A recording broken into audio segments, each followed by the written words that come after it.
Well, good morning. Let's continue our series on the most common mistakes that investors make, the basic ones. And here's one that everybody has made, and that is you got the wrong kinds of life insurance.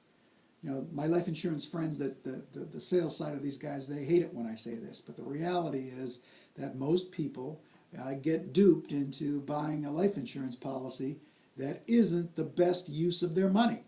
And by that I mean when you buy a whole life policy versus buying a term policy. Let's get this on the table. Why do you buy life insurance? You buy it to protect your loved ones in case you die early. Isn't that it? Isn't that really it? What you're trying to do is replace the income that would be lost should you die in an accident or an untimely disease or something like that. You want to have a nice big nest egg so that your spouse and your children will be able to live the way they lived when you were alive, right? That's generally what life insurance, life insurance. It doesn't say investment insurance.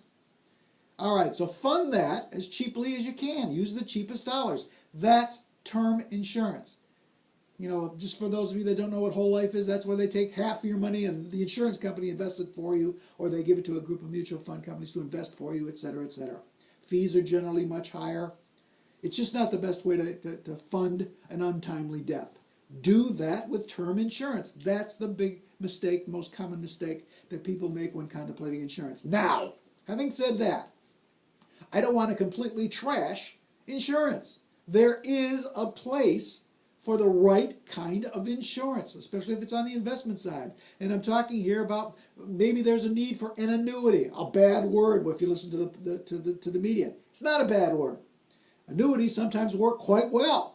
You've got to be willing to sit down and analyze what's best for your situation, whether that be protecting your death or maybe using an annuity to fund your retirement. We'll talk about that in another part of this series. See you tomorrow.